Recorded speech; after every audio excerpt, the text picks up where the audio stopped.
Hello humans, welcome back to Your Thoughts Are Valid and I hope you all are doing great. So today we are going to continue with Unit 4, which is work-related attitudes, leadership, work motivation and reward system. And this is part 16th of crash course of organizational psychology. So let's start with the video and see what topics we are going to cover today. So today we are going to cover leadership. We are going to learn about the nature of leadership, then traits of effective leaders, then leadership styles. In that, we will learn about autocratic, democratic, and laissez-faire uh, leadership. So let's move on. Keith Davis defines leadership as the ability to persuade others to seek objectives enthusiastically. It is a human factor that binds a group together and motivates it towards its goals. It deals with the process of influencing the behavior, action, attitudes, and motives of a group of people and satisfying their needs, aspirations, and expectations in the process of achievement of institutional objectives. The concept of leadership covers all the interpersonal relationships in which influence attempts are involved and relates to the structure of power in these relationships. Leadership is the process of encouraging and influencing people to direct their behaviors towards the achievement of some particular goal or goals. Leadership is the ultimate act that identifies, develops, and uses the potential that is in an organization and its people. Leadership can be formally defined as the process of influencing the activities of an individual or a group in efforts towards the achievement of some particular goals in a given situation.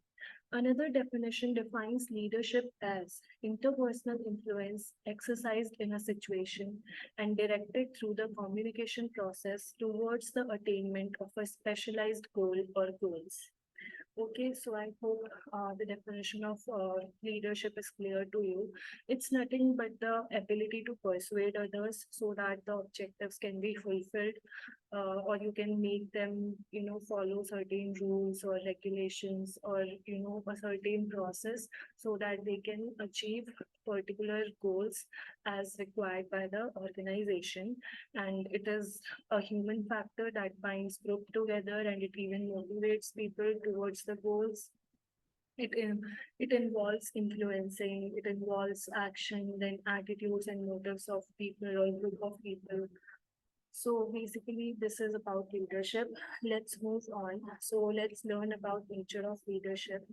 Leadership derives from the power and is similar to, yet distinct from management. In fact, leadership and management are different. There can be leaders of completely unorganized groups, but there can be managers only of organized groups. Thus, it can be said that a manager is necessarily a leader, but a leader may not be a manager. Leadership is essential for managing. The ability to lead effectively is one of the keys to being an effective manager because she or he has to combine resources and lead a group to achieve objectives.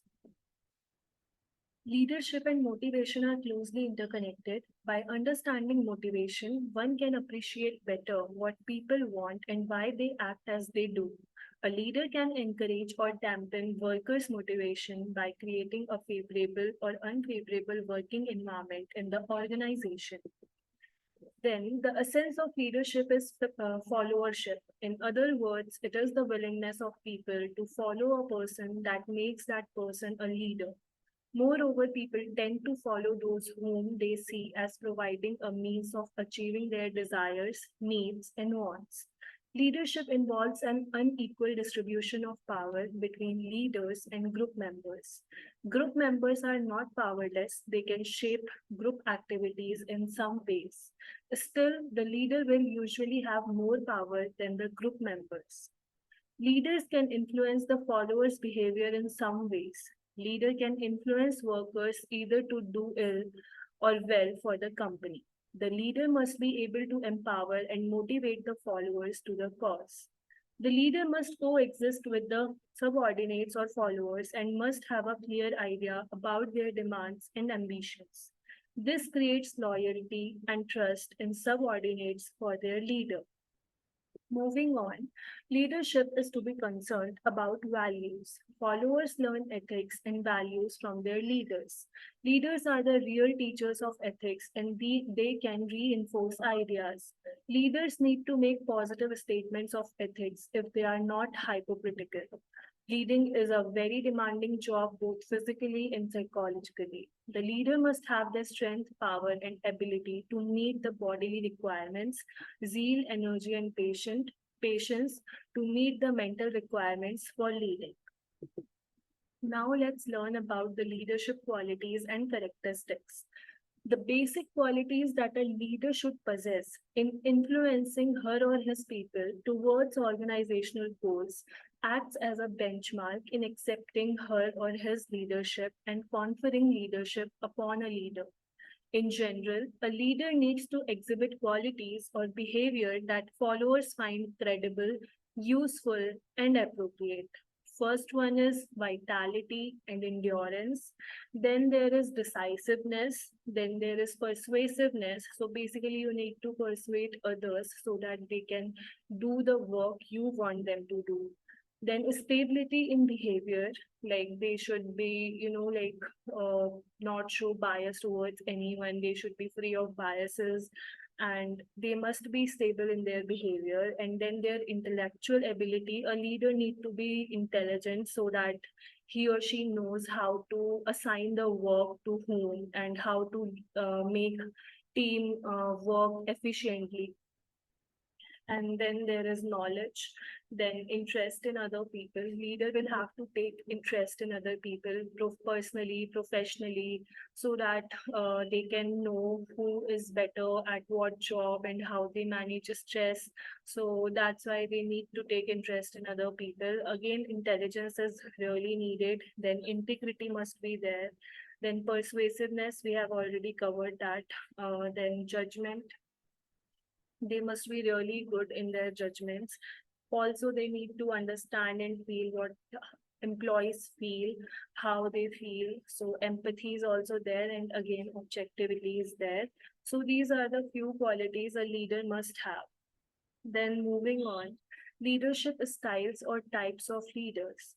The term leadership style refers to the consistent behavior pattern of a leader as perceived by people around him.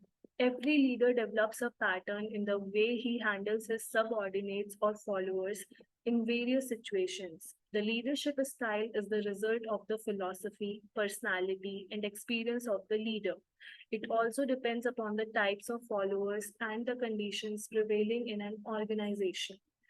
Leadership is style based on attitude and behavior. So it is divided into four. First is autocratic, or we can say authoritarian style leader. Then second is laissez-faire or free reign style leader. And third is democratic or participative style leader. And the last one is paternalistic style leader. So let's move on. Let's read about autocratic or authoritarian style leader.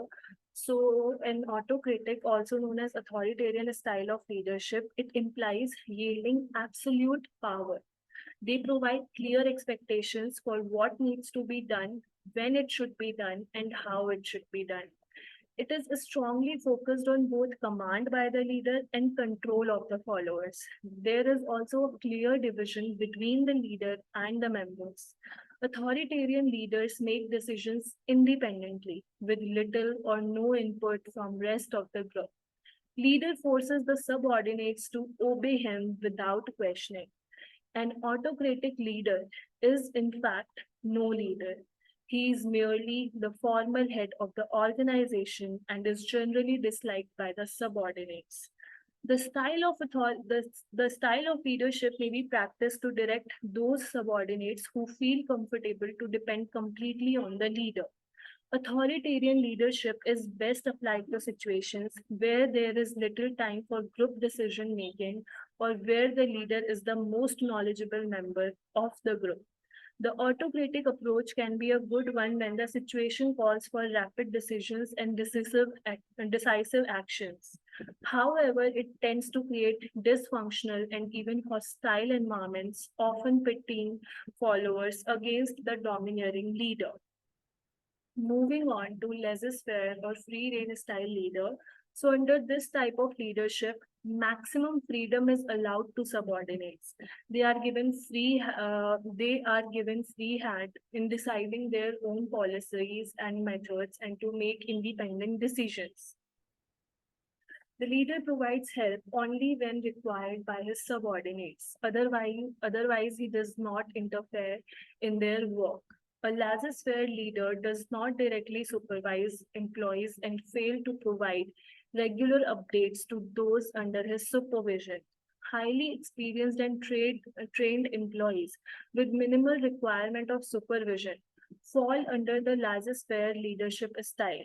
The style of leadership creates self confidence in the workers and provides them an opportunity to develop their talents.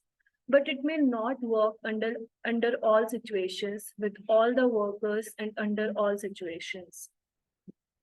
Such leadership can be employed with success where workers are competent, sincere, and self disciplined. This leadership style blocks the production of employees needing supervision. The laissez-faire style implements no leadership or supervision efforts from managers, which can lead to poor production, lack of control, and increasing cost. Okay, so in this type of leadership, there is literally like you have the freedom, maximum freedom, and you are given free hand in deciding your own policies and methods, and you can make your own decisions without guidance from anyone or without influence from anyone. There are no laws, there are no ethics. So like the leader does not interfere in their work, in the work of the subordinates. So basically, they do not supervise employees and they fail to provide regular update to those under his supervision. And highly experienced and trained employees with minimal requirement of supervision can come under this category. Okay, so let's move on. Uh, Democratic or participative style leader.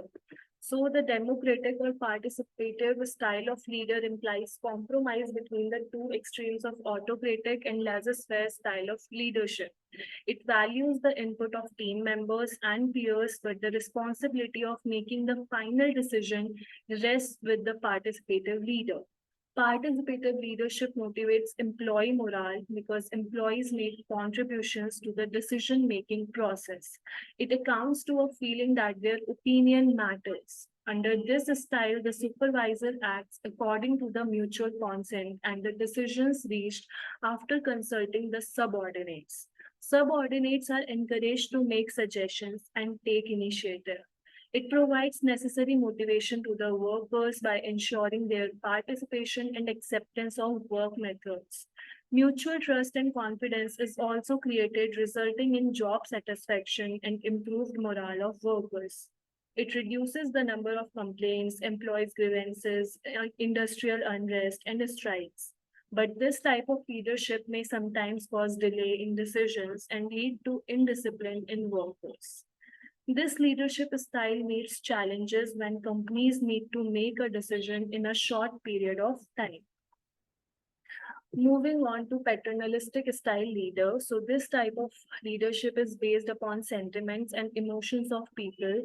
A paternalistic leader is like a father to his subordinates. He looks after the subordinates like a father looks after his family. He helps, guides, and protects all of his subordinates, but under him, no one does. The subordinates become dependent upon the leader. So that is it for today's video. Let's revise this once again. So we understood about what leadership is. Okay, where we studied that it is nothing but the ability to persuade others so that objectives can be reached. And it is a human factor that binds a group together and motivates it towards its goals. Then it involves behavior, action, attitude, motive, and the formal definition can be the process of influencing the activities of an individual or a group in efforts towards the achievement of some particular goals in a given situation. Then we studied about nature of leadership, where we studied that it is not as it is not same as management. Uh, we studied that a manager is necessarily a leader, but leader may not be manager. And leadership is essential for managing. And then leadership and motivation are closely interconnected. Then we studied about essence of leadership, which is followership. Then we studied about unequal distribution of power between leaders and group members. Then we studied about how leaders can influence followers' behavior in some ways, and leader must coexist with subordinates or followers and must have a clear idea about their demands and ambitions. Leadership is to be concerned about values, and lastly, we studied about leading is a very demanding job, both physically and emotionally. Then we studied about leadership qualities and characteristics. So we studied about vitality and endurance. Actually, it just means that the state of being strong, or having energy, basically, the physical energy and mental energy required. So vitality and endurance is needed, okay, and it just denotes power, mentally and strong, mentally and physically. Then decisiveness, persuasiveness, stability in behavior, intellectual ability, knowledge, intelligence, integrity, judgment, empathy, objectivity. Moving on, we studied about leadership styles. In that, we studied about autocratic, which implies absolute power. Then laissez-faire, in which there is maximum freedom allowed to subordinates. Then democratic or participative, which implies compromise between two extremes of autocratic and laissez-faire style of leadership. Basically, input of team members and peers is valued, but the responsibility of making final decision is upon the leader. Then we studied about paternalistic. So here, it is based upon sentiments and emotions of people, and a paternalistic leader is like a father to his subordinates. So that is it for today's video. If you have any doubt, you can ask me in the comment section. And thank you so much for watching the video. I will see you all in the next video.